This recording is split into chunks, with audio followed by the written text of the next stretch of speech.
This is the Wikipedia page for red herring. Welcome to WikiListen, the podcast where we read Wikipedia pages and provide commentary. I'm Victor Varnado, KSN. And I am Rob Paravonian, sitting in for Rachel Teichman. She's okay, everybody. Yes, she's fine. Please subscribe. Yes, definitely subscribe. This page is going to be amazing. I love kidding. finding out where idioms and expressions come from. It's so fascinating. I do too. And this is one that I actually never use, but I've heard a lot. Let's get started. Red herring. This article is about the idiom and the logical fallacy. For the type of preserved food, see kipper. For other uses, see red herring. Disambiguation. A red herring is something that misleads or distracts from a relevant or important question. It may be either a logical fallacy or a literary device that leads readers or audiences toward a false conclusion. A red herring may be used intentionally, as in mystery, fiction, or as part of rhetorical strategies, e.g. in politics, or may be used in argumentation inadvertently. The term was popularized in 1807 by English polemicist William Cobbett, who told a story of having used a strong-smelling smoked fish to divert and distract hounds from chasing a rabbit. Wow, is that where it comes from? Yeah, it's some sort of hunting thing, or yeah. Amazing. They use a fish to divert hounds from chasing a rabbit. I can't believe it was that literal. I think hopefully it will tell us if that's actually true or if that's just sort of the popular myth. Let's find out. Logical fallacy. As an informal fallacy, the red herring falls into a broad class of relevance fallacies. Unlike the straw man, which involves a distortion of the other party's position, the red herring is a seemingly plausible, though ultimately irrelevant, diversionary tactic. According to the Oxford English Dictionary, a red herring may be intentional or unintentional. It is not necessarily a conscious intent to mislead. The expression is mainly used to assert that an argument is not relevant to the issue being discussed. For example, I think we should make the academic requirements stricter for students.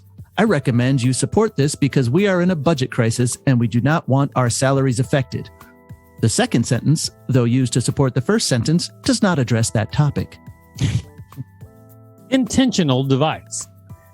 In fiction and nonfiction, a red herring may be intentionally used by the writer to plant a false clue that leads readers or audiences toward a false conclusion. For example, the character of Bishop Aringarosa in Dan Brown's The Da Vinci Code is presented for most of the novel as if he is at the center of the church's conspiracies, but is later revealed to have been innocently duped by the true antagonist of the story. The character's name is a loose Italian translation of red herring. That's funny.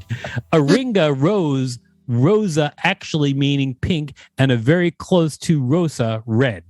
Oh, man. So Joe Red Herring turned out to be a red herring. A red herring is found in the first Sherlock Holmes story, A Study in Scarlet, where the murderer writes at the crime scene the word Rache, or Rach. I don't speak German, but it says it's revenge in German, leading the police and the reader to mistakenly presume that a German was involved. A red herring is often used in legal studies and exam problems to mislead and distract students from reaching a correct conclusion about a legal issue, intended as a device that tests students' comprehension of underlying law and their ability to properly discern material, factual circumstances. I think it's time for us to take a little break. What do you think, Rob? I'm trying to make a red herring joke about the break. Yeah. Great job, Rob. We'll be right back. And we're back. That was a great thing that we just listened to, everyone. It was. Hope it doesn't lead us down the wrong path, though. History. There is no fish species red herring. Rather, it is a name given to a particularly strong kipper made with fish, typically herring, that has been strongly cured in brine or heavily smoked. This process makes the fish particularly pungent smelling and, with strong enough brine, turns its flesh reddish. In this literal sense, as a strongly cured kipper, the term can be dated to the mid-13th century in the poem The Treatise by Walter of Bibblesworth. He atep no fish but herring red. That was my Middle English, everybody. It was great Middle English. Until 2008, the figurative sense of red herring was thought to originate from a supposed technique of training young scent hounds. There are variations of the story, but according to one version, the pungent red herring would be dragged along a trail until a puppy learned to follow the scent. Later, when the dog was being trained to follow the faint odor of a fox or a badger, the trainer would drag a red herring whose strong scent confuses the animal perpendicular to the animal's trail to confuse the dog. The dog eventually learned to follow the original scent rather than the stronger scent. A variation of this story is given without mention of its use in training in the Macmillan Book of Proverbs, Maxims and Famous Phrases, 1976, with the earliest use cited being the W.F. Butler's Life of Napier, published in 1849. Brewer's Dictionary of Phrase and Fable, 1981, gives the full phrase as drawing a red herring across the path, an idiom meaning to divert attention from the main question by some side issue. Here, once again, a dried, smoked, and salted herring, when drawn across a fox's path, destroys the scent and sets the hounds at fault. Another variation of the dog story is given by Robert Hendrickson, 1994, who says escaping convicts use the pungent fish to throw off hounds in pursuit. But where did they get those fish? I don't know. There was an episode of Mythbusters where they tested that. I think they used pepper because in a movie, some people were escaping jail and they spread a bunch of ground pepper all over a path to throw off the bloodhounds, and the Mythbusters tested it and it didn't work. The bloodhounds found them right away. Well, bloodhounds are just like, tasty. Right. According to a pair of articles by Professor Gerald Cohen and Robert Scott Ross, published in Comments on Etymology, 2008, supported by etymologist Michael Quinion and accepted by the Oxford English Dictionary, the idiom did not originate from a hunting practice. Ross researched the origin of the story and found the earliest reference to using herrings for training animals was in a tract on horsemanship published in 1697 by Gerald Langbaine. Langbaine recommended a method of training horses, not hounds, by dragging the carcass of a cat or fox so that the horse would be accustomed to following the chaos of a hunting party. He says if a dead animal is not available, a red herring would do as a substitute. This recommendation was misunderstood by Nicholas Cox, published in the notes of another book around the same time, who said it should be used to train hounds, not horses. Either way, the herring was not used to distract the hounds or horses from a trail, rather to guide them along it. The earliest reference to using herring for distracting hounds is an article published on 14th of February, 1807 by radical journalist William Cobbett in his polemical periodical Political Register. According to Cohen and Ross, and accepted by the OED, this is the origin of the figurative meaning of red herring. In the piece, William Cobbett critiques the English press, which had mistakenly reported Napoleon's defeat. Cobbett recounted that he had once used a red herring to deflect hounds in pursuit of a hare, adding, "It was a mere transitory effect of the political red herring, for on this Saturday, the scent became as cold as a stone." Quinion concludes, "This story and Cobbett's extended repetition of it in 1833 was enough to get the figurative sense of red herring into the minds of his readers, unfortunately also with the false idea that it came from some real practice of huntsmen." Although Cabot popularized the figurative usage, he was not the first to consider red herring for scenting hounds in a literal sense.